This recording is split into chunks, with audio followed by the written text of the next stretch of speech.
Kidney और gall bladder stone के खात्मे का जरिया, फिर से पथरी न होने का मुकम्मल इलाज। आज ही तशरीफ लाएं R&S यूनानी pharmacy, first floor, syndicate bank, Bahadurpura x road, Hyderabad. अस्सलाम वालेकुम नाज़रीन, आइए नज़र डालते हैं देश की राजधानी नई दिल्ली और उत्तर प्रदेश से कुछ खास खबरों पर। दिल्ली सरकार कोविड काल में बंद पड़ी मुख्यमंत्री तीर्थ यात्रा योजना को एक बार फिर शुरू करने जा रही है। इसका ऐलान बुधवार यानी आज दिल्ली के मुख्यमंत्री अरविंद केजरीवाल ने एक प्रेस कॉन्फ्रेंस के जरिए बताया है। इस दौरान उन्होंने दो बड़ी घोषणाएं भी की है। उन्होंने बताया कि अब यात्रा की इस लिस्ट में अयोध्या भी शामिल होगा। इसके साथ ही ईसाइयों का एक चर्च भी लोगों की भारी मांग पर जोड़ा जा रहा है। केजरीवाल ने बताया करीब 1000 तीर्थ यात्रियों के साथ पहला जत्था 3 दिसंबर को अयोध्या के लिए रवाना होगा। इससे पहले पिछले महीने दिल्ली कैबिनेट में अयोध्या को योजना में शामिल करने से जुड़े प्रस्ताव को मंजूर भी किया था। केजरीवाल ने आगे ये भी कहा कि अगर अयोध्या जाने वाले तीर्थ यात्रियों की संख्या ज्यादा हुई तो वो कई ट्रेनें भी चलाएंगे, लेकिन किसी को परेशान होने की जरूरत नहीं है। केजरीवाल ने आगे भी बताया कि दिल्ली के बुजुर्ग 12 स्थलों में से किसी भी स्थल को चुनकर वहां जा सकते हैं और वो अपने साथ एक अटेंडेंट भी लेकर जा सकते हैं और साथ ही बुजुर्गों के आने जाने, होटल, ट्रांसपोर्ट, खाने पीने का सारा खर्च सरकार उठा सकती है। साथ ही केजरीवाल ने आगे ये भी बताया कि हमारे ईसाई भाइयों की शिकायत थी कि उनका कोई तीर्थ इस लिस्ट में शुमार नहीं है, तो उनका एक मशहूर तीर्थ है वेलांकनी चर्च, उसे भी हम अब इस योजना में शुमार कर रहे हैं। इसके बाद ईसाई भाई भी तीर्थ यात्रा योजना का लाभ उठा सकेंगे।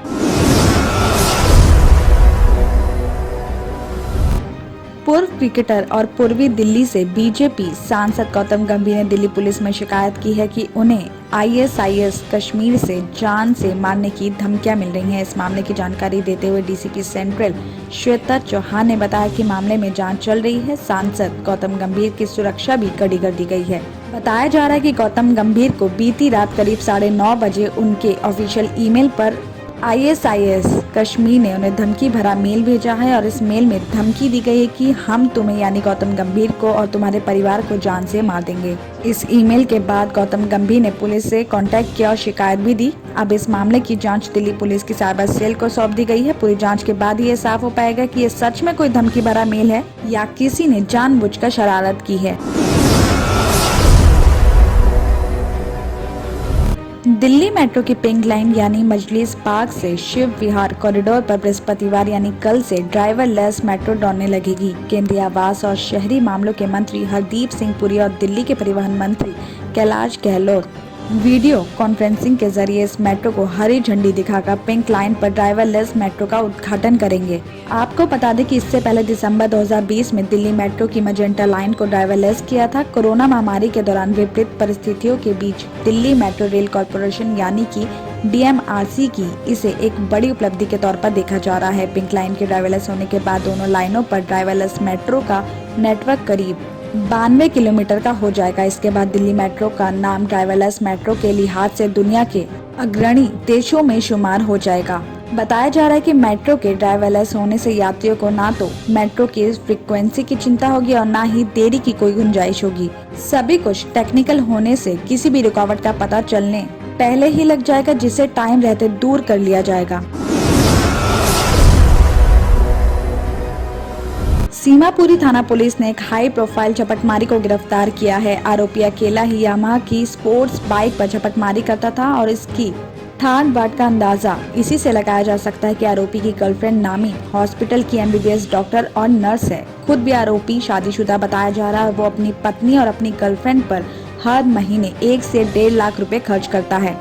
पकड़े गए इस आरोपी की पहचान जवाहर पार्क शालीमार गार्डन का रहने वाला आदिल मलिक बताई जा रही है। पुलिस ने उसके पास से एक पिस्टल, कारतूस, यामाहा की स्पोर्ट्स बाइक और 2 बाइक बरामद भी की है। आरोपी की गिरफ्तारी से पुलिस ने दिल्ली गाजियाबाद में झपटमारी के 30 मामले भी सुलझा दिए हैं। छानबीन के दौरान पुलिस को ये भी पता चला कि आरोपी आदिल चंद ही दिनों में 100 से ज्यादा झपटमारी कर चुका है।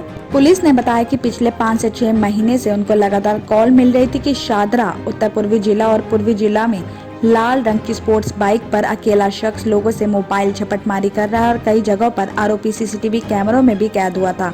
3 जिलों को इस संबंध में अलर्ट भी कर दिया गया था और इस दौरान सोमवार को सीमापुरी थाना प्रभारी विनय यादव को खबर मिली कि आरोपी चिंतामणि चौक सीमा पुली से होकर शालीमार गार्डन की तरफ जाएगा और फौरन एक टीम बनाकर मौके पर तैनात कर दी गई। शाम के टाइम आरोपी को दबोच लिया गया। उसके पास से बरामद बाइक गाजियाबाद से चोरी मिली। पूछताछ के दौरान आरोपी ने भी बताया कि उसका छोटा भाई अदनान भी झपटमार है और 5 महीने पहले अदनान को विवेक विहार थाना पुलिस ने गिरफ्तार भी कर लिया था और गिरफ्तारी से पहले आदिल झपटमारी की 2 वारदातों को अंजाम भी देकर आया था। पुलिस की पूछताछ में आरोपी ने ये भी बताया कि महीने में 1 से 1.5 लाख रुपए कमाने के लिए उसे एक दिन में 6 से 7 वारदात को अंजाम देना होता था। पुलिस पकड़े गए आरोपी से पूछताछ करके आगे की मामले की जांच कर रही है। किडनी के अमराज से परेशान मायूस लोगों के लिए खुशखबरी। R&S यूनानी फार्मेसी किडनी और गॉल ब्लैडर स्टोन के खात्मे का जरिया। अब UNI स्टोन कैप्सूल्स के जरिए खात्मा कीजिए। No operation, no side effects, 100% result. सिर्फ UNI स्टोन कैप्सूल से मुस्तहिक लोगों के लिए खुसूसी रियायत। फिर से पथरी न होने का मुकम्मल इलाज। दर्द, कॉन्स्टिपेशन और पुराने कब्ज से निजात पाइए। आज ही तशरीफ लाएं। R&S यूनानी pharmacy, first floor, syndicate bank, Bahadurpura X road, Hyderabad.